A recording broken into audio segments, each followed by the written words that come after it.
It is the final tune-up before the Masters. This week, the PGA Tour heads to the Vivint Houston Open, and it's an interesting field because Dustin Johnson is there as a heavy favorite, but also Brooks Koepka trying to get himself ready for next weekend at Augusta. We're going to break down this field and let you know who you should target in PGA DFS. Welcome on into the Heat Check Fantasy Podcast, powered by numberFire. That's right here on the FanDuel Podcast Network and numberFire.com. My name is Jim Sanas. I am a senior writer and analyst for numberFire.com. Joined here, as always, by Brandon Gdula. He is the managing editor for numberFire.com. Brandon, the Masters is next week. A little bit of an appetizer this week with DJ and Koepka in the field. How you doing? I'm good. I mean, it doesn't really feel like much of a tune-up just because we got basically 5 golfers at the top. There will only be 5 good golfers in the field for the Masters too, though. So it's the same thing. That's true. I mean, plus Xander's got it locked up. It's going to come down to Xander. 5, yeah. Xander and Bryson. Yeah, Scotty Scheffler, yeah. Yeah. But now, I mean, you said this was interesting, this field, and I think it is because it's super top-heavy. And as somebody who breaks down a field both for FanDuel, daily fantasy, but also for betting, it's always tricky with a field like this because, you know, we have the studs at the top, and on FanDuel, the salaries aren't that different from, like, the next tier below. But from, like, a betting card standpoint, we have favorites, and then we can jump down and find some value. So it's going to be one of those weeks where I play certain guys in DFS at the top, like DJ, probably Tony Finau. I do like Tyrrell Hatton a lot, but as far as betting goes, I'm going to be on different golfers, and that's always like conflicting, and it feels weird. Yeah, that was Patrick Cantlay week when he won. It was a similar thing, and they're very different things. So it's important to analyze them based on the salaries or the numbers you can get. So I think that it makes sense that they'd be separate. I've had similar stuff with NASCAR, so totally understandable there. And I think that it's important to mention the betting odds because I think that I'm on the same page as you, where we can kind of view this field as being a big 5. It depends on how you want to view things. Like maybe you could say it's a bit more than 5, depending on whom you want to include in that discussion. But I think for me, I agree where it's 5. And I think that those 5 are going to be the focal points for me when it comes to a roster construction and focusing on them for cash games and tournaments. Yeah, and I mean the big 5, so that we're not being cryptic, is Dustin Johnson, Brooks Koepka, Tyrrell Hatton, Tony Finau, and Hideki Matsuyama, I would say, is the big 5. And they're all between 11.5 and 12.2 on FanDuel. And then you have Scotty Scheffler, 11.3. Russell Henley, we'll talk about. He's in great form at 11.2. Then Victor Hovland and Adam Scott at right around 11,000. I, spoiler alert, probably am going to be betting Scott and Hovland because of their odds relative to everything, but it's really hard to kind of get on either of those whenever Finau's that close, Hideki's that close. So I think it's that big 5. We're on the same page there, and it's going to depend a lot on how we handle Dustin Johnson, I think, at the end of the day. Yep, and we'll talk about DJ plenty later on. But first, let's talk about the course here. This is the Memorial Park Golf Course down in Houston. It is 7,432 yards. It is a par 72. And if you're looking for course history, you have to dig back a bit because it's the first time they have played this course since 1963. So Phil Mickelson was a spry 30-year-old back in 63, so you can get some course history from him at least. But Brooks Koepka did help consult on a redesign of this course a couple years ago. So if you want a narrative, there you go, for what that's worth. There are about 126 golfers in the field here. Regular cut rules apply, so just about half the field will make the cut after the first 2 rounds. It's still going to be tough. I had a lineup last week where everyone either missed the cut or was top 10, which was delightful. So really enjoyed that. Hoping to Why'd you enjoy that? What? Why'd you enjoy that? That sounds terrible. I was joking. I know.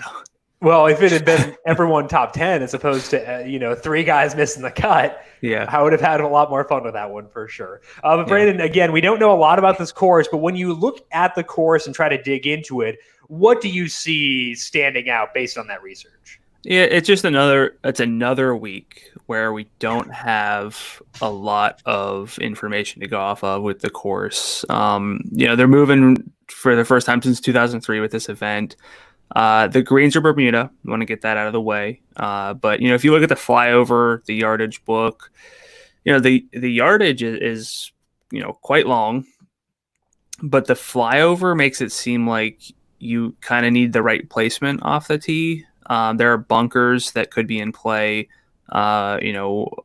with your tee shots. So I'm not saying that distance is irrelevant or that you have to hit the fairways, but it does seem like being errant can get you into trouble. And I think that will keep some of the more accurate golfers, the guys who are not quite as long, kind of keep them in play. So really, I'm going to make strokes gained off the tee one of my key stats. I think the real disqualifier is if you're really bad at hitting fairways. I think that's the one negative. If you're long enough and can negate that, I think it's going to be okay. But strokes gained off the tee is going to be one of my key stats. And then obviously strokes gained approach looks like a good mix based on what I saw. I think the yardage book has been shifting since I first saw it, but good mix of short and long par threes. So approach play is going to be important. It seems gettable overall. It's a municipal course. Greens fees are actually kind of low. So I think it's just one of those where I'm keeping it straightforward. One of these standards, swing season events at a course that should probably go quite low. And that means you need to be able to strike the ball off the tee and with your approach, and then also convert on the greens. I will say Mike Rodden, who does course primers and betting guides and daily fantasy content for us at numberFire, pointed out that it is a municipal course, so the greens probably shouldn't be that difficult. So maybe that puts some of the worst putters in play. Not that we ever really need any extra reason to do that. But my key stats this week, I have to keep it kind of simple because we don't really know. But strokes gained approach, strokes gained off the tee with a little bit of a lean toward accuracy, Bermuda putting, and then birdie or better rate for me this week. I think that I have I have strokes gained off the tee as my driving stat too, but I think I would lean more towards distance over accuracy just because like the par fives are so long, and like that means that I think that there is a path for the bombers to differentiate from the fairway hitters. So I think that that's the main difference we have. I'm not selling out for bombers, but I'm not as worried about accuracy. Personally, like that could bite me because, again, this is a course we don't know a lot about. But I think that if I'm skewing towards one over the other, I would skew towards distance over accuracy personally. Yeah, that's never going to really be too bad for you, as we've seen recently. I will say that it's going to kind of get you on some of the bigger name studs anyway. So, right. But I do think that there's always going to be some value in rostering golfers who both can hit fairways and are, long. Someone who, diversity in your off the tee. Well, especially because, like you mentioned, there are a lot of par threes. Like you can't be a total sprayer. Like the par threes are necessary. It's important to score well on those too. Yeah, or at least not tank. Right. So I mean, if you find a golfer who's good in strokes gained off the tee and strokes gained approach, you're probably going to find someone who's not too terrible in accuracy. But, for example, we look at someone like Brooks, who's very long off the tee, but the fairways aren't really there. And then you have someone like Tyrrell Hatton, who's not quite as long, but is not a detriment in terms of his length. Much more accurate.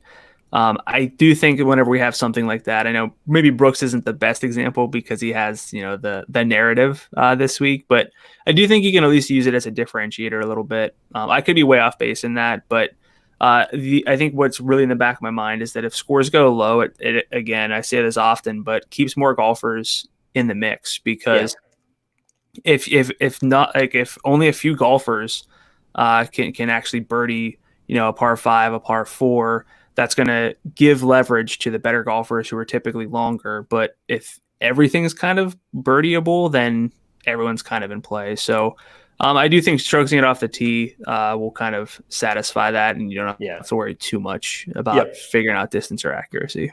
So we'll talk about golfers who fit that here in just 1 second. But first, FanDuel Sportsbook is giving new users an opportunity to win big on this week's Thursday Night Football matchup between the Green Bay Packers and San Francisco 49ers. Right now, you have a chance to bet $1 on either the Packers or the 49ers. And if you win, you will make $100. You heard that correct. Bet $1, win $100. The offer is for this Thursday's game only. So download the FanDuel Sportsbook mobile app Sign up and make your first deposit to see your enhanced odds today. Must be 21 plus and present in New Jersey, Pennsylvania, Illinois, Colorado, West Virginia, or Indiana. New users only. Must wager on designated boost market. Deposit required. Max bonus is $100. See full terms at sportsbook.fanduel.com. Gambling problem? Call 1-800-GAMBLER. Or in Colorado, call 1-800-522-4700. In West Virginia, visit 1-800-GAMBLER.net. Or in Indiana, call 1-800-9-WITH-IT. Also, a quick reminder, we do have a lot of other stuff going on the numberFire Daily Fantasy Podcast feed right now. We have our Week 8 NFL DFS recap podcast already posted on the numberFire Daily Fantasy Podcast feed. We'll have our Week 9 preview podcast going up on Thursday at 10 a.m. on YouTube, recording live there. We'll also have a post on the numberFire Daily Fantasy Podcast feed immediately after. NASCAR podcast coming for Phoenix is on Friday for the championship race. So make sure you're subscribed. And if you like what you hear, leave us a rating and review. Let's talk about Brooks Koepka, Brandon, because there's no course history to discuss here, but Koepka did help design this course, or the redesign of the course, and he has interesting form because we haven't seen him very much since his injury. Don't really know what the form is like. What can we learn from what we saw out of Koepka a couple weeks ago? Yeah, I mean, last time we saw him, he was 28th at the CJ Cup, which was 77 golfers. But, like you said, we don't have course form, but he consulted here. Reading up a bit. Apparently he's friendly with the Astros organization. I'm a little out of my element talking baseball, but you would think that Brooks would have some pride this week and want to win at the course that Brooks built. I don't actually know how much course that Brooks built. I think they should rename it that. Yeah, I don't really know how much he had, but it's definitely going to be a leg up on just about everybody else. So again, last time we saw him, he was 28th at the CJ Cup. Lost strokes off the tee there, which is uncharacteristic, but did rank 14th in strokes gained approach. Just hasn't played a lot lately, and so that's why his current form's so fascinating. He did miss the cut at the Wyndham in mid-August after finishing 29th at the PGA, second at the St. Jude.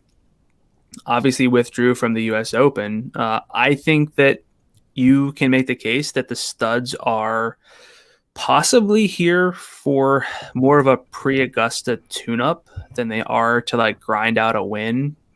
You can do both, but I would think Brooks is okay trying some stuff to get ready for next week, but I don't know. Again, he might really be tuned in and want to win and kind of defend his turf because he's got that kind of personality. So it's a little more narrative driven, because if you look at the stats, they're good.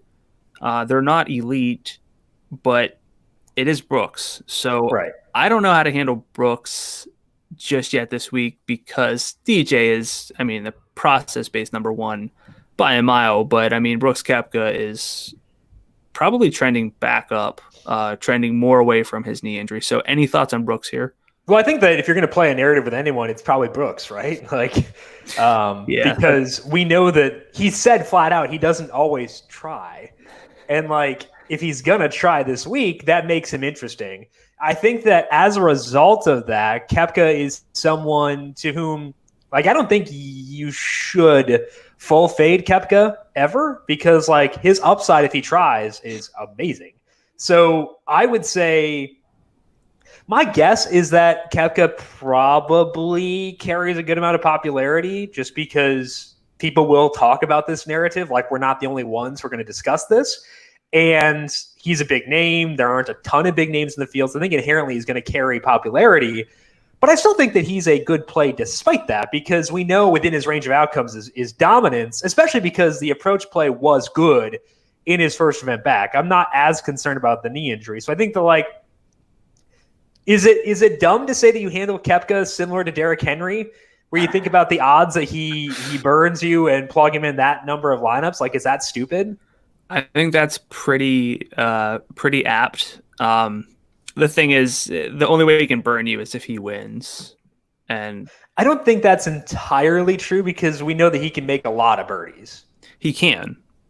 But if Brooks doesn't win, you need to have the winner somewhere else in your lineup. Mm-hmm. And that means you were saying that's, effectively one of the other top 5 golfers is not going to win unless you roster both. But then historically, and it's something I'm trying to dig into more just when time allows during football season, is to figure out if one of the higher salary golfers wins, is there a room in like a perfect lineup in a really high scoring lineup for someone at 11-8, not to get that win bonus, just make birdies. So I don't know what that percentage is where Brooks can totally burn you. But I do like Brooks. It is a narrative-based play as much as anything, and that's not really what we do here, but Brooks is one of the few golfers I just make that assumption for. Is he the only one for whom we care a lot about narratives? I think he kind of is. Bubba sometimes, if it's a Bubba course, but that's actually like a fit thing more so than like a narrative. Yeah. Because their courses just fit his game well. Yeah, and we don't really put stock into course form, like course history, because there's a lot that goes into performing well at a course. So I think Brooks might be the only, unless you count like a no cut situation as like a narrative, because then it's Xander and like Justin Thomas get bumped up a lot. But I think Brooks is a great tournament play. I don't think, though, that he'll come as sort of a pivot away from anybody else, though. No. That's the problem. I agree. I think that's the right way to view things here heading into this week. So let's talk about a guy who's beneath the Big Five, and someone you alluded to when you were discussing the Big Five, but did not include him, and that's Russell Henley. And, like, he doesn't have the same name value as DJ, Koepka, Finau, all of them, but, like, he keeps putting up good results. He's been to 11 events since the end of the COVID layoff, and he has 5 top 10 finishes. 4 of those have come in his past 6 events. He's just on a total heater. And the best 2 results for Henley have been the past 2. He was 3rd at the CJ Cup. He was 4th at the Zozo. And he actually gained 13.4 strokes tee to green at the Zozo and finished top 5 despite losing 5.3 strokes putting. So Henley's not a good putter, and that's important. But Bermuda is his best surface. As mentioned, maybe we can deprioritize putting a bit. The approach has also been like unreal. He actually leads the field in approach this week. But I still have a hard time getting there, because when I can spend a couple extra dollars in salary to get to Tony Finau, Brooks, Hatton, and DJ, I'm probably going to go there a majority of the time, but it's so hard to ignore what Henley has done. So I don't think Henley's going to fit me for this week. Does he fit what you're looking for? Because like I think he should, but I just can't get there. Yeah, so before I saw salaries, I was trying to take some preemptive notes, and I was like, oh, Russell Henley again, because with all the studs, he's going to be kind of at a value salary, but definitely not a value salary, but like in the 10K range. But that's not what we got here at 11-2 with Henley. But I mean, you mentioned he's the field leader in strokes gained approach over the past 50 rounds, according to Fantasy National. Is second in opportunities gained, which is a Fantasy National stat that's basically birdie chances. There's a lot to like. The big red flag is distance relative to the other golfers you can kind of roster in this range. But that's really about it. He rates out well enough in my win simulations to be considered at the salary. But again, Victor Hovland, Adam Scott, Sungjae Im are all right there. And I think maybe Henley's performing at his peak. I don't think that he necessarily wins over all of these golfers. So I'm probably out on Henley, even though I love what he's doing. It's just more of a salary-based decision. Yeah, I think that's where I'm at too, because he's too close to the studs. And if I decide to go more balanced, like if I take the narrative where like I assume my winner and then go balanced from there, and because I know that they can't get the 30 points for a win, I think I'd rather go Hovland. I know that Henley is a better golfer, but I like the diversity in Hovland's abilities off the tee more than Henley's, because again, I am worried about distance, and I think that Hovland is better able to adjust or adapt to the type of hole that it is. So I, in a vacuum, will generally prefer Henley, but I think at this specific course where there's so much diversity off the tee required, I feel like I'd rather go Hovland there. So I think that he doesn't really fit either way I decide to build the lineups. He probably should, because like I think that I should have him above Hovland, but I don't, and I don't have him as high as the guys in the top 5 once you consider salaries. So that's a tough thing for me with Henley. So do you want to do a head-to-head on Hovland versus Henley and FanDuel points? Well, I think that like the median outcome for Henley is higher than Hovland, but I'm not playing DFS for median outcomes. Like I'm playing DFS for ability to go nuts. And I think the ability to go nuts is better for Hovland than Henley, but I think the median outcome is better for Henley. Does that make sense?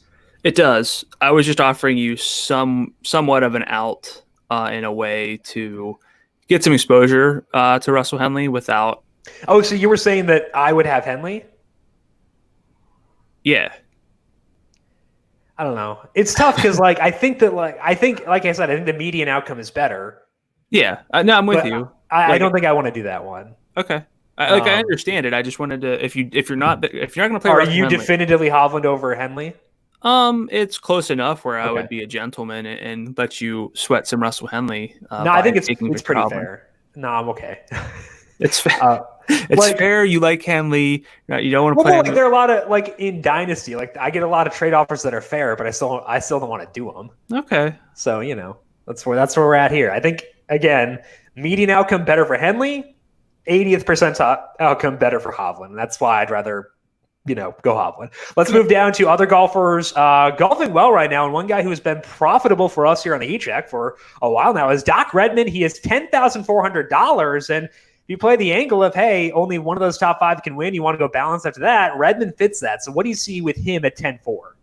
Yeah, I was hoping like a Henley Redman kind of mid to low 10,000 range where it's like I'll get my one stud and then get these two guys who are priced down because of the field, and that didn't really happen with Henley. But I mean, Redman's salary of 10,400 is a little more appropriate, and he's of the two current form justifications so far, Redman's much more of a current form justification than Brooks Koepka is. He has 3 top 4 finishes over his past 6 events. He was 4th at the Bermuda last week, 3rd at the Safeway, 3rd at the Wyndham. 2 of those 3 finishes were on Bermuda greens. Redman has also finished 29th at the PGA, 28th at the Sanderson Farms. 2 missed cuts over his past 7, but the upside is pretty obvious with the high-end finishes, and it comes primarily through strong iron play. He is 8th in this field in strokes gained approach over the past 50 rounds on tour, 22nd in birdie or better rate gained. We liked him last week at a salary of, I believe, 10,900. Dropped a little bit due to the field getting better, but I think I'm okay sticking with Doc Redman. How about you?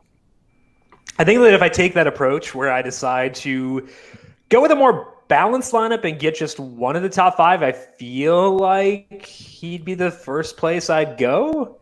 Like if I want to go balanced, I think the reason that I'm not super drawn there is that I think the upper 9,000 range is legitimately a dumpster fire. So I don't think the balanced lineup fits very well for me this week. The one alternative though is if I go like with Brooks Koepka or Dustin Johnson and then decide to get 2 guys in the 10,000 range, maybe that would work. And again, Redman would be the first place I would turn to there. But I think that like if he is a route I can use to avoid the upper 9,000 range, I'm all for it. And if that means spending down a bit more with one of my value plays, I think it's worthwhile. So I want to get to Doc Redman. But like my default roster construction will not take me here that often. But if I decide to go with a 3-stud approach, I think that he would be one of the guys I'd lock into that type of lineup for sure. 3-stud as in? Like 3 guys at 10-4 or higher. So it would not be 2 of the top 5 because I don't think I could get to that. But it would be 1 of the top 5 and then 2 in like the 10,000 range. So maybe like a Sung Jae or something and Redman. Yeah, I like Sung Jae. But he or like a Hovland and Redman that might be able to work. Yeah. I mean, I like I said, I like Doc Redman. I will probably, just because of how much win equity is at the top, basically, around 10,000 and above. There's so much of the win equity up there that I think the difference between someone in the mid 9,000 range and honestly like the low 8,000 range, it's really not that different. Maybe the upper 8,000 range. So probably going to be a little bit more heavy, but that doesn't necessarily mean jamming in 2 of the top 5 every time. It's going to be more getting getting 3 of those guys, 10,000 and above, because you need the winner. You just need to hit the winner. I think the drop off for me is honestly right after Redman. He's 10-4. Maybe Siwoo Kim you could toss in there. He's 10-1. I don't view Corey Connors as being, I don't know, maybe it's outrageous to put Siwoo Kim in there, but not put Corey Connors. I think the drop off is very close to Redman, where you start to lose a lot of upside very quickly. Yeah, I agree with you. And again, it just really bottoms out pretty quickly. So I don't think that this is a week where I'm sticking around 10,000. It's the complete opposite. And I've been around like trying to hover in the 9,000 to 10,000 range quite a bit, but this is not the field to do that. Yeah, I agree. It's a bad range. So let's talk about a couple of golfers in that 9,000 range. Actually, our next 3 are all in the 9,000 range, and talk about James Hahn, because he had a string to open 2020 where he missed 6 of his first 9 cuts, which is not great. It's not nice. One of the made cuts was a 58th place finish. So the form was really, really bad. But in 3 events during the swing season, Hahn has 3 top 10 finishes, which is wild. He was 9th at the Safeway, 6th at the Corrales Punta Cana, and 5th at the Shriners. And the stats are interesting here, at least. He gained 9.9 tee to green at the Shriners, including 6.7 on approach.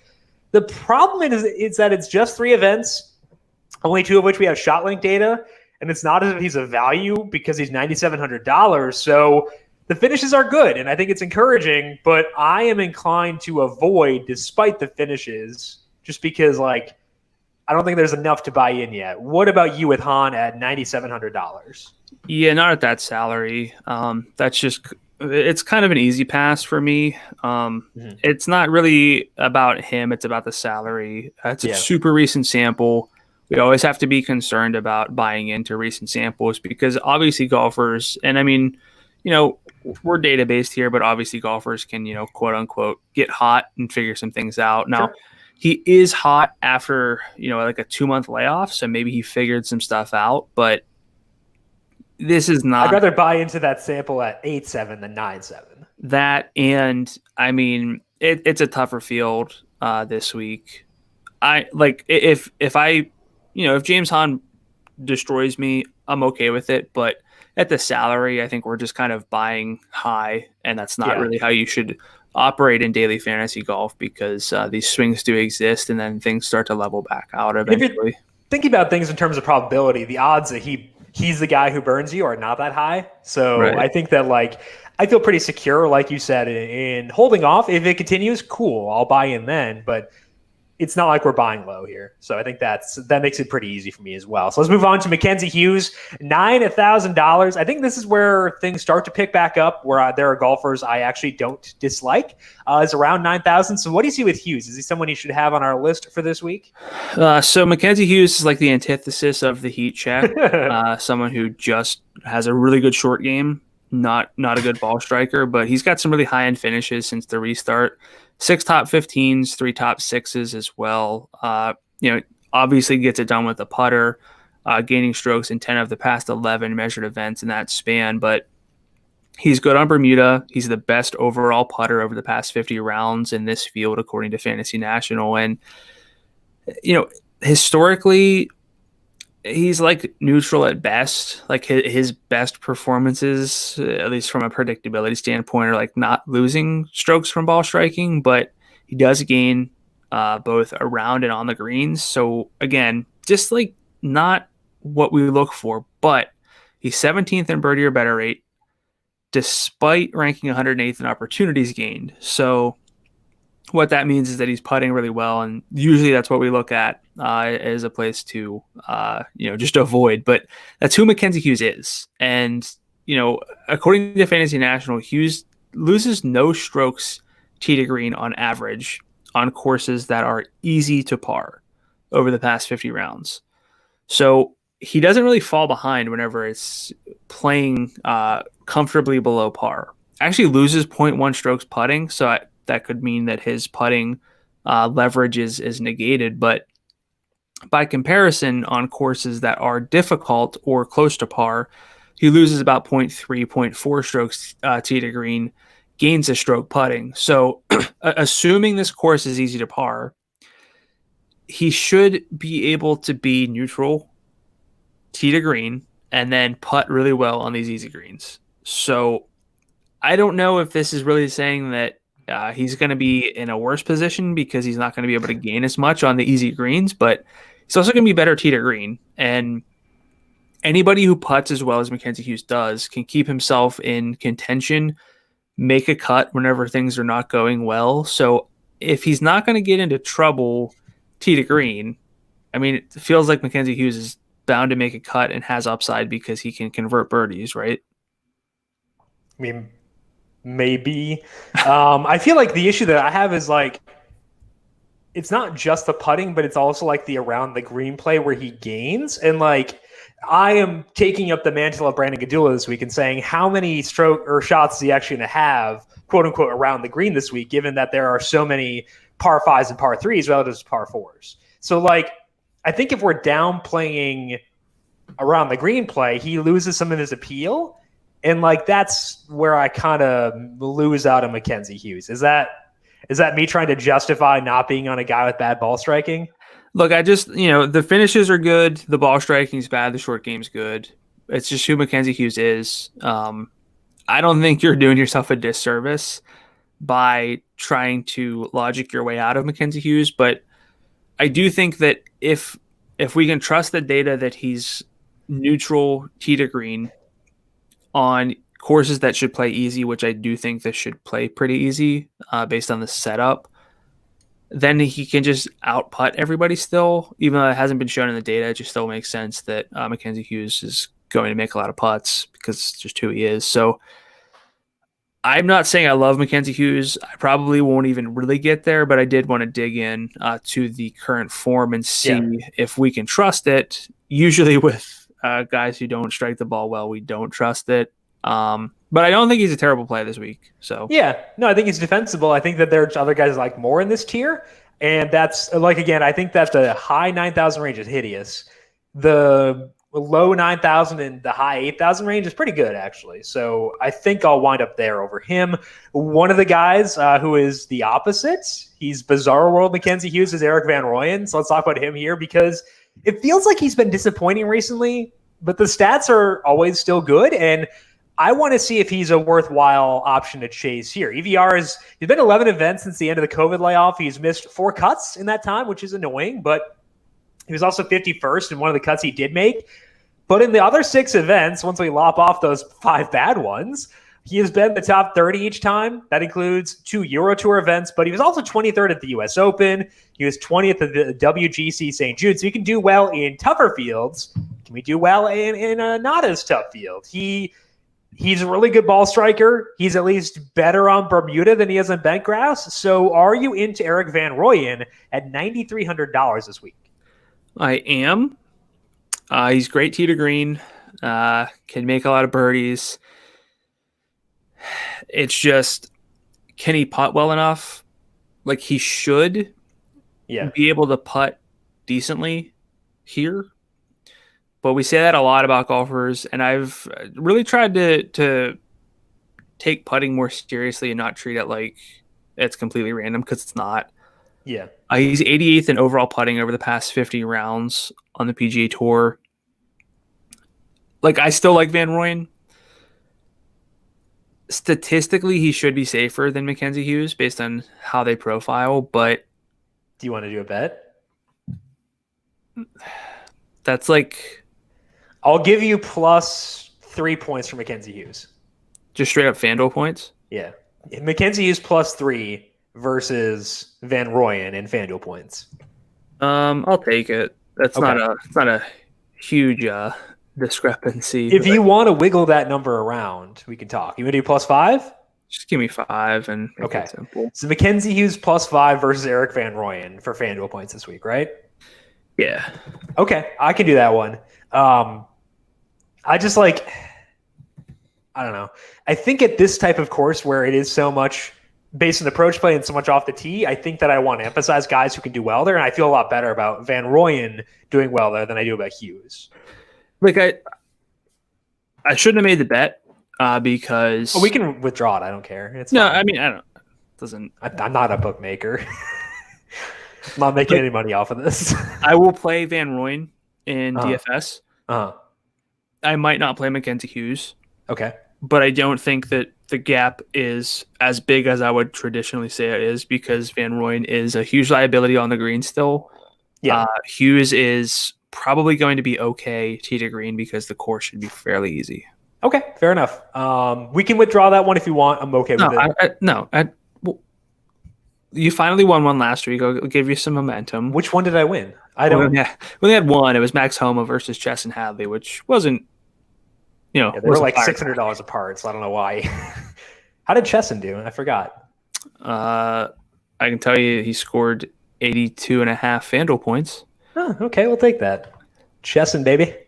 All right, so I was not the most engaged last week. I'm on a heater now. So.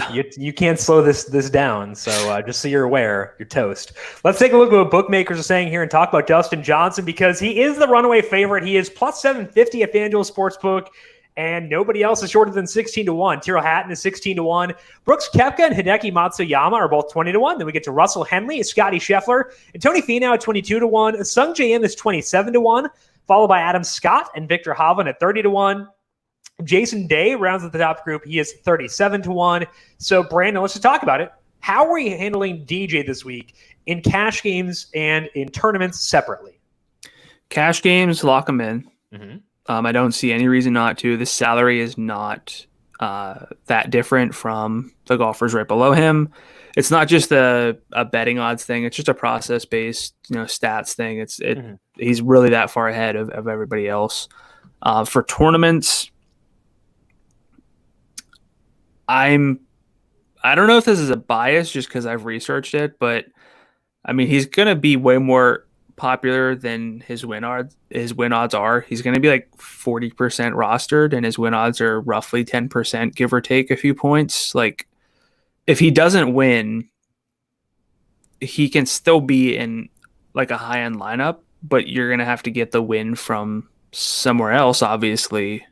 And I think that's a little bit harder to do if you're rostering Dustin Johnson at 12-2. So for tournaments, I would almost guarantee I'll be underweight, because we also have the narrative where Dustin Johnson probably doesn't care if he wins this. I think that's the one thing that lowers me a bit on him in tournaments, is that narrative of like, okay, he's just using this as a tune-up.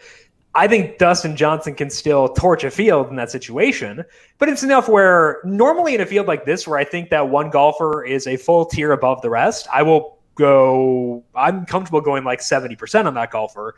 I think with this in mind of DJ, I'm okay going 50%. That means that I'm not going to have much leverage on the field. I'll probably have about 10% or so, because I think that 40% is probably the right number to expect for DJ's roster rate. But like, I'm okay with that personally, because I know that I will have different levels of exposure relative to the field in other golfers. So I think for me, DJ is a cash game lock, like you said, and a 50% guy for tournaments. I think that's where I'm going to settle it at here. I can't fault you for that. It is scary to think of just not playing Dustin Johnson in a lot of lineups. But I don't know if he cares, and that's like the biggest concern for me. So if you're not going DJ, who is your other favorite stud in that top tier? For DFS? Yeah. Tyrrell Hatton. Okay. He's your player picks. So he's gonna care. He cares about a lot of stuff. He gets pretty, I think he wants to win every time he goes out. I think to Tyrrell Hatton, he believes he's going to win the Houston Open and then the Masters. And there's really, if he doesn't, it's going to be because of ball marks, cleat marks, on the greens he's got to tamp down. So I think in his head, he's probably just going to try to win this week. I think I go Finau. I don't know. Like, it feels stupid. I understand it. Hatton's the better process play because he's better in approach, and he's better in birdies or better game the past 50 rounds. He's also better Bermuda putter than Finau is, but like, I just like Finau more. And I know that That's like the pulling bias on me. Actually, no, I probably should go Hatton, but like maybe I just go Brooks because like I guess it depends. Like if I get to read that Brooks is going to be way more popular than Hatton, I'm very comfortable switching to Hatton, and like that's probably going to be the case, right? Realistically, people will use Brooks more than they use Hatton. I think it'll be close. They'll all probably have somewhat flat, popularity outside of DJ, just give or take like 5 percentage points either way. Yeah. Hideki might be the one who flies most under the radar, but he'd rank 5th for me pretty easily, so I'm actually okay not getting there. Yeah, I mean, it doesn't matter to me the popularity outside of DJ because he's going to soak up so much of it. Like I said, I think at least these 3, if not these 4, will probably be pretty flat. So from there, I just want to play Tyrrell Hatton because it's the best process for me. But I'd probably go in a tournament, Hatton, Brooks, Hideki, Finau. I think I go Brooks, Hatton, Finau, Hideki. Like, I think I want to go Finau higher, but I know that that's just like because I like Finau a lot. So I think I need to go Brooks, Hatton, Finau. I mean, Finau's been putting pretty well. Yeah, I mean, like, and his numbers on Bermuda are like neutral, which is fine. So I think maybe I should be more willing to embrace Finau because I think that like he does profile really well, but I mean, I just think the win odds are better for Hatton and Brooks, and I think I should factor that in. Yeah, I mean, look, every time we get like a top-heavy field, which this is really top-heavy, there are 5 guys who really should command your attention. You're splitting hairs, and with how random golf is I mean, nobody needs to be told how random golf is, but just look at last week, how random it is. Like one of these golfers can win, and I think we're on the same page where they're all pretty much in play. Sounds like I'm higher on Hideki than you are, but this week is probably a week where if you're building a cash game, we said lock in DJ.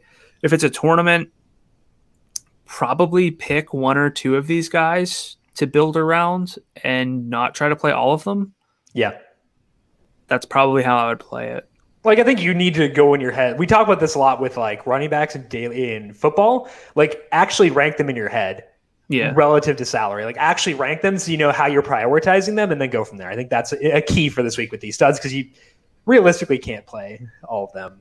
You can't play all of them, and I don't think you can really make too many value plays, the core plays this week. So, yes, probably need to pick like 2 to 3 studs to build around, and rotate in all the value plays because who knows from down there this week. Things go very poorly. Which golfers' odds have shifted importantly or significantly, impactfully since things opened? Yeah, I think there is some impactful movement. Golfers who should I go lengthened or shortened first? Let's start with the bad and then finish with the good. Okay. Lengthened. Adam Scott and Victor Hovland from 26 to 30 on FanDuel Sportsbook. Spoiler alert, I think they're probably my 2 favorite bets at their prices right now this week. Sergio Garcia, 34 to 40. Jordan Spieth lengthened from 48 to 60. James Hahn, 55 to 65. And then Shane Lowry, 55 to 75. For golfers whose odds have shortened, we have Sungjae Im moving from 31 to 27. Lonto Griffin, 40 to 37. Siwoo Kim, 45 to 40. Zach Johnson, 55 to 43. And Eric Van Rooyen, 80 to 70. Van Rooyen, baby. Gonna go nuts. It's happening. A chalky EVR has never you don't know he'll be chalky. You don't but chalky for us. I probably play more EVR than you don't play more than me, I don't think. We play a lot of EVR. It doesn't always go great. EVR minus EV, I think is that will be my new golf philosophy. Which lower salary golfers have odds that stand out to you? My boy Taylor Gooch is 65 to 1 at 9,500.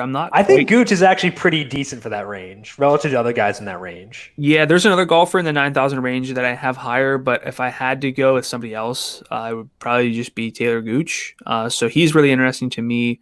Eric Van Rooyen, Wyndham Clark are both 70 to 1 in the low 9,000s. Mackenzie Hughes, Phil Mickelson, 80 to 1 each, right around 9,000. And then as for some golfers whose salaries are lower but are still at least 100 to 1, we have Max Homa, at 8,100. Padraig Harrington is 7,900, and then Robbie Shelton is 7,400. But again, those are all 100 to 1 golfers for this week. Do you have any draw towards Homa, Harrington, or Shelton? Because we're talking a lot about maybe having some top-heavy lineups. Are any of them guys who really move the needle for you?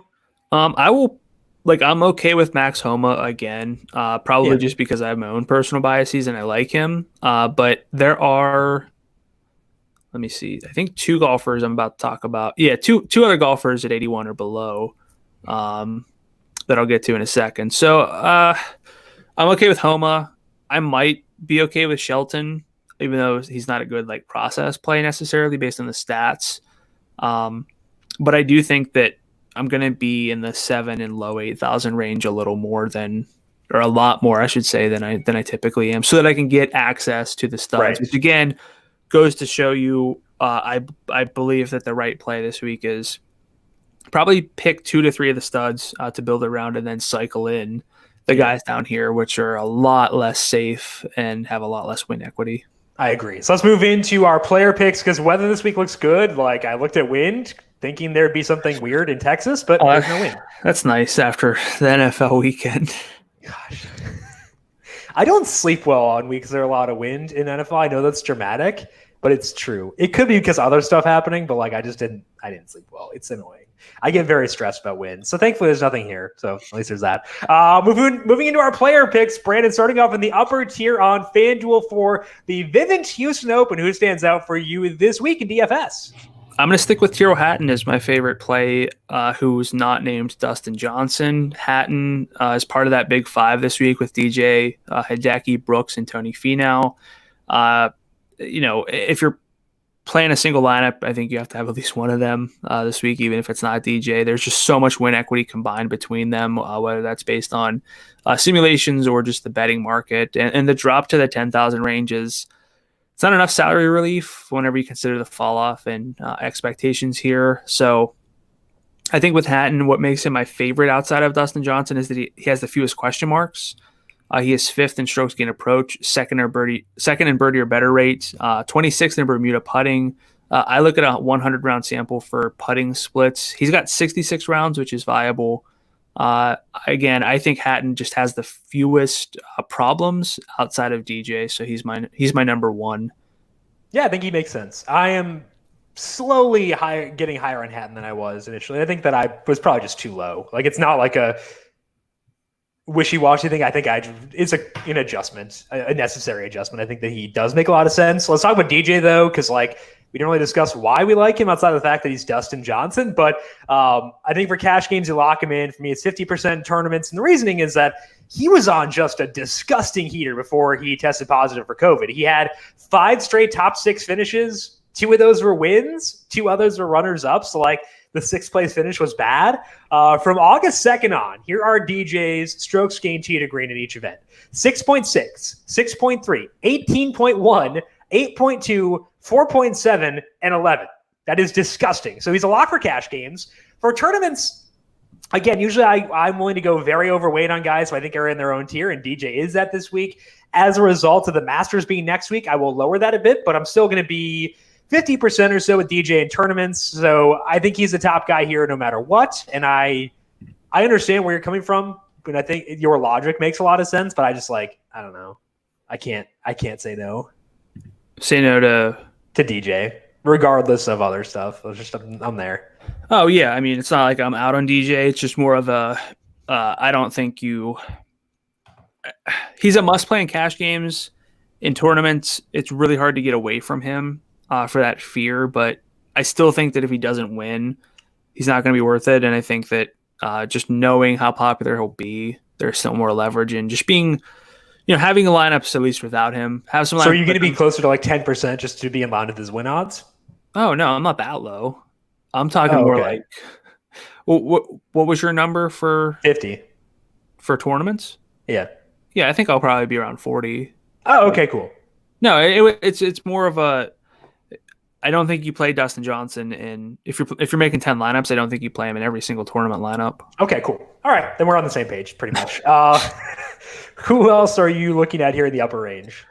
So again, I really like the top 5, but it doesn't help too much just to keep talking about those guys because I do think that there's win equity to be had outside. I've said win equity like 8 times on this podcast. It's an important word. I think it's especially important this week because so much of it's concentrated at the top. But I mentioned that I like Adam Scott and Victor Hovland, and I might bet them this week, but I probably shouldn't, and I should probably just bet Sungjae Im. He is 10-9 on FanDuel. He's my pick here, so I probably should just trust it. I think he should probably be somewhat off the radar because of the salary. I think he's in a weird tier, a weird range to get to, but the irons are trending up a lot, and that eases my concern. My main concern with him that I've gained over the past few months where the irons have been just kind of not there. And he's just good on Bermuda. He has great putting splits there. His best high-end finishes pretty much all come on Bermuda. He is 22nd in opportunities gained. He is long. He is also accurate. So I think maybe if I had to pick one, I should just stick with Sungjae Im because Hovland and Adam Scott aren't particularly good on Bermuda. Yeah, I think that if I were to go with a lineup where I have just one of the top 5, my default will be 2 top 5, I think. But if I have just one, I would say go top 5, like pick a Hatton or something like that, and then go Sungjae and Redman. I think that's a really fun lineup, and Sungjae would be the guy I would include in that lineup over Hovland and over Scott. So I think we're on the same page there. I think that Sungjae is a good play. I agree. I think that and that approach also does work, just because like a lot of the top 5 guys have potentially their eyes on Augusta. So let's talk about another guy who has that with Tony Finau, who I still like, despite improving Hatton in my mind and liking Brooks. I still like Finau. He is risky because of Augusta, but I think he's a good process play at 11.5 because he ranks 14th in strokes gained off the tee and 11th in approach the past 50 rounds. He's also 4th in birdies or better gained. So, yes, he has some flaws in his game, but he's still 4th in birdies or better gained, and that does account for those. So I think that that's intriguing. Not a good Bermuda putter, so again, there is some other risk there, but the ball striking is likely to stand out here. I like his ability to do well on the different kinds of holes that they have at this event. So I'm willing to take a risk here on Finau. Maybe I should put him above Brooks. I don't know. It's tough. I want to put him higher. It's just like it's hard to move Hatton or Brooks out of the way given the profiles they have for this event. Yeah. Like I said, you're kind of splitting hairs. They all can win, even Tony Finau and Hideki, who historically don't win. Hideki, I should probably say is the least likely to win because his putter's so bad. Yeah. I still think he might be a better DFS play than Finau from a consistency standpoint, though. Okay. But I don't know. I mean, I don't even know what we're talking about at this point because they're all in play to a degree. Yeah. Okay, so let's move on to the mid-range here. Who stands out to you between $9,000 and $10,000? I have Brian Harmon. I like him.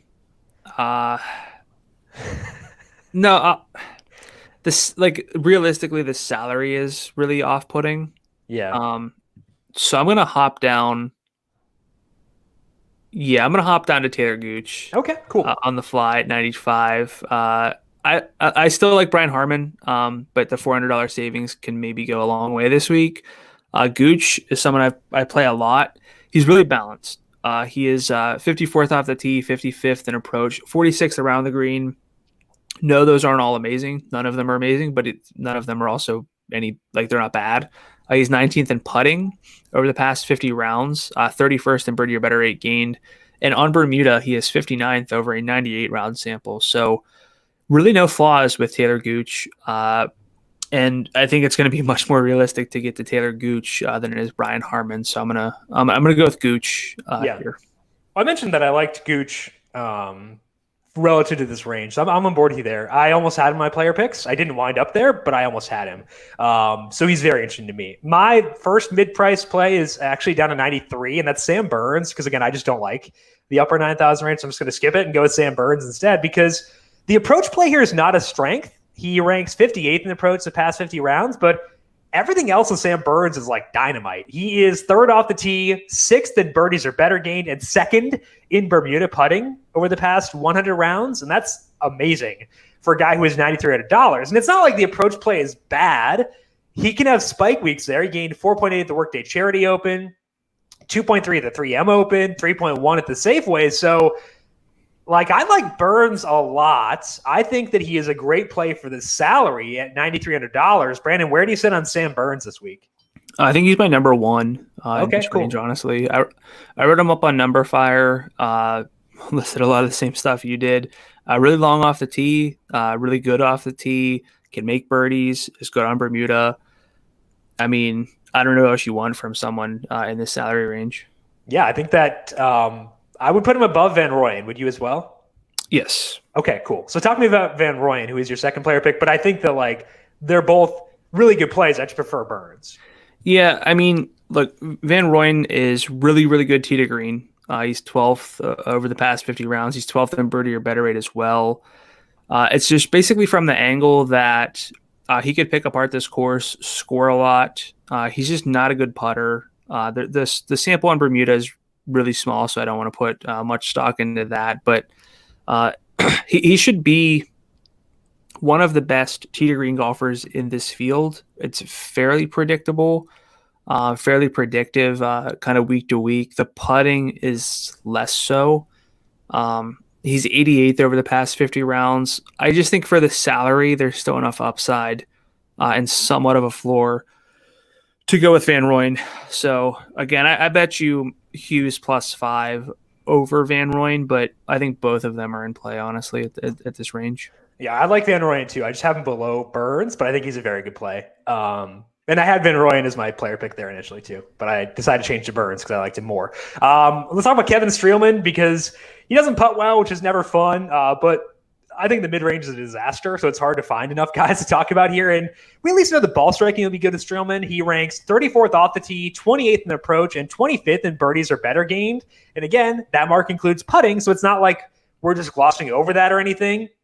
Streelman's $9,100, and I think he has the upside to get you a top 10. His cut odds should be decent relative to others in the salary range. So it's uninspiring, but I think that this whole range is uninspiring. So I would go Burns and EVR above Streelman. The Streelman will be in my pool. What about you?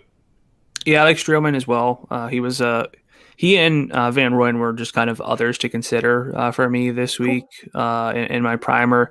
I mean, good tee to green, can make birdies. It's just a matter of whether he putts well, which is unlikely based on his Bermuda splits. But, once you get down this far, there's not a whole lot of safety. And I think that's another reason why Taylor Gooch just became more appealing to me because he doesn't really do anything poorly. Yeah, and like there's a floor that comes with that. We talk about that all the time with Xander. Like there is a floor that comes with balance, and Gooch gets you that in a range where no one really has that. So I think there is a lot of appeal in that too. So Gooch is a good play as well. Let's move down to the value plays. Who stands out to you below $9,000 for this week? Our boy Cameron Tringali. We have a lot of boys, in this value range because they just kind of stand out based on what we're looking for. Tringali's one of them. He's 8,800. And yeah, I just mentioned it, but once you get down this far, you are making assumptions, covering up some blemishes. There's just not a whole lot of win equity overall down in this range. There's that phrase again. So go ahead and drink if maybe not this early if you're watching live, but I'm literally taking a drink of my coffee, and I was like, does he know it's just coffee, just for the record, and cream? Because I'm sure it is. But Tringali rates out well enough in my win sims to have somewhat of like higher upside relative to everyone else down here. It's because he's good tee to green. He's 33rd there, 16th in approach. More specifically, which is the big one, and 48th when putting on Bermuda, which definitely keeps him in play. So he's one of the few value plays I feel somewhat good about. Yeah, I think that Tringali was one guy I considered here too. So we're pretty much on the same guys here, which is always concerning. But I think that Tringali makes a lot of sense from a process perspective, kind of like a lower salaried Gooch in a lot of ways. And I think that's something I would like to target this week. My first low salary guy is Lucas Glover. He had a ton of missed cuts over the middle part of the summer. Like he came back from COVID and his approach play was like astronomical and then missed like 30 cuts in a row. But that was all due to bad putting. And the putting may be bad here, but if it's less that bad than it was, he could pull off a good finish, because even with the missed cuts, Glover is still 22nd off the tee and 18th in approach the past 50 rounds per Fantasy National. He is 48th in birdies or better gains. That's not ideal, and it's a direct result of the putting, but he also can luck his way into good putting weeks. And again, if we play the narrative of this being an easier putting week due to the course, Glover would be one of the guys in line to benefit. So he's $8,900. I think that his imperfections are acceptable at that salary. Brandon, what about you? Are you okay with Lucas Glover this week? I'm not quite there. It's just more of a matter of the putting, the around the green game is just a little too bad. Whenever I have other golfers who are in contention for my lineups. So I feel like you play a lot of Lucas Glover compared to me. I haven't for a while. Right. But like historically, yes. So I don't know. I'm not quite there. Okay. There are enough other names where I'm just, I don't want to. Glover's concerns are big enough where I can't push back on you not liking him that much. Like I can't. I have no ground to stand on there. The short game's just so bad. Yeah. So it makes sense. But maybe it'll matter less this week. If we play that angle, he makes a lot of sense. So who else do you like in this value range if you're not going to Lucas Glover? I'm going to drop down to 8,100 for Tom Hoge. I'm okay, jumping down to this range as much as kind of possible. That's not to say, just punting too often. Sometimes I kind of cap my lineups at like one value play so that I'm not trying to hit on, 2 to 3 really low probability options. But I think I'm going to be more in the 2 to 3 range this week anyway, so that I can get access to the better plays at the top. But Hoagie's not really a full-on punt play where you just shrug and plug him in. He's 12th in opportunities gained over the past 50 rounds. He's 36 in strokes gained approach. Can struggle with the driver in the short game, but the irons are there. His best putting surface is Bermuda. It's not particularly great, but I think Hoagie's viable at 8,100, and a bonus play down here would be Danny Lee at 7,800. Okay, I think that makes sense. Danny Lee is 150 to 1. So the same odds as Tom Hoge. He seems to have kind of like a balanced profile too, right? Is that the appeal for you with Lee?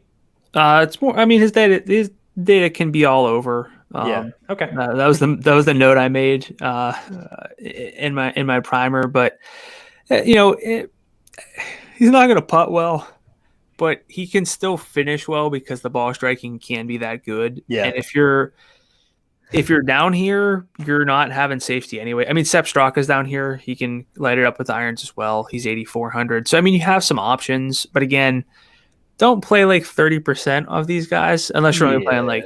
If you're playing like 5 lineups or something, you can only do so much. But if you're playing like 100 lineups, don't like load up on any of these golfers. Load up on the studs and rotate in these guys. Sure. I think that's the right way to play things too. My second low salary guy is Adam Shank, who is usually your guy, but I like his overall profile a lot this week.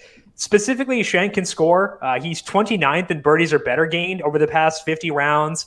That's because he can both drive and putt. He is 20th off the tee and 26th in Bermuda putting, and it's easily his best surface too. So that's all good. The approach is the big question with Shank, but he's not like, again, actively bad. They're kind of like Sam Burns, except to discount Sam Burns, just not as good as Sam Burns.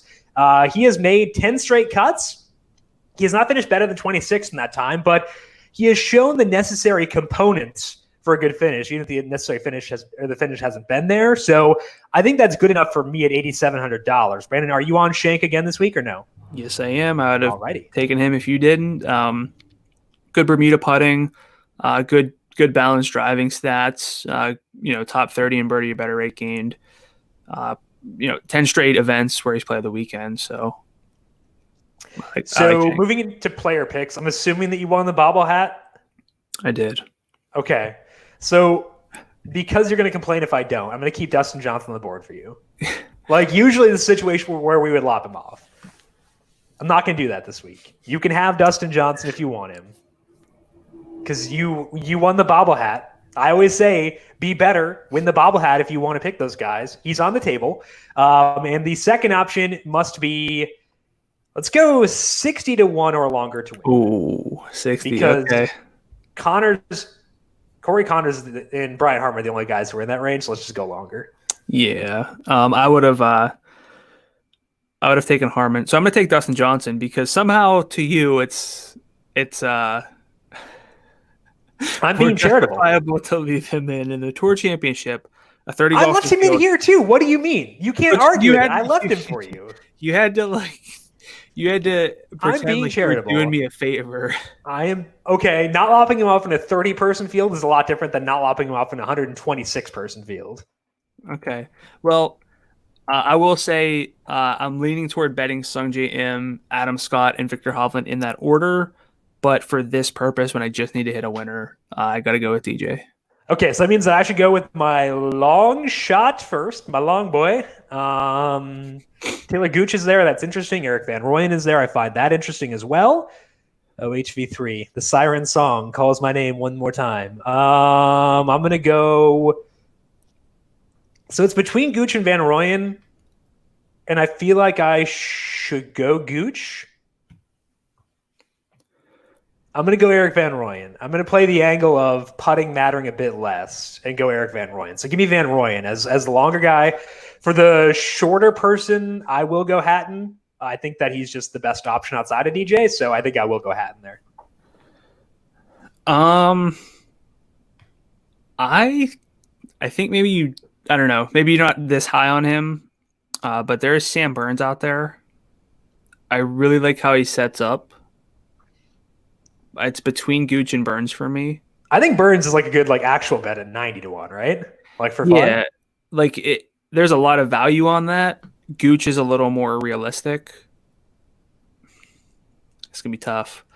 So I'm gonna go. One of these guys is bound to win, and I'm gonna pick the wrong one. So because it's swing season, and you always do that. So yeah. I will go with Taylor Gooch, but I do think that Sam Burns is very much a long shot bet this week.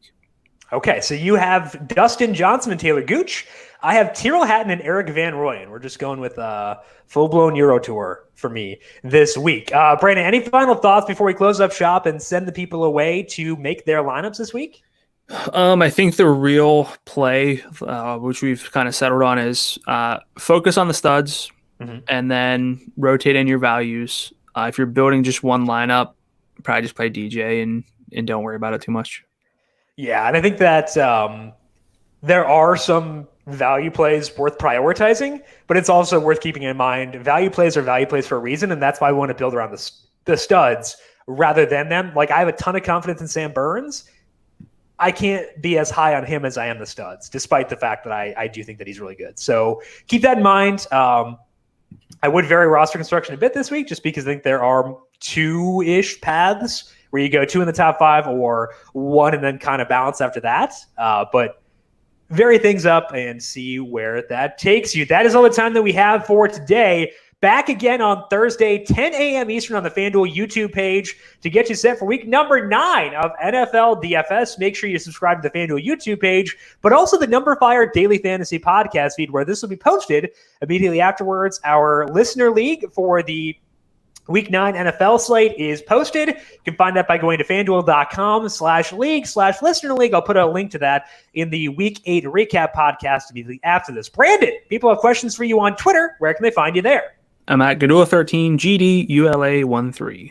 And I am at Jim Sannes, JIMSANNES. You can also follow the FanDuel Podcast Network at FanDuel Podcast. Big thank you to Calvin Theobald, our video producer, for running the video side of things here today. Thank you, Cal, as always. And thank you to everyone for tuning in. Good luck with your lineups for the Vivint Houston Open. We'll talk to you next week to get you set for the Masters. This has been the Heat Check Fantasy Podcast, powered by numberFire.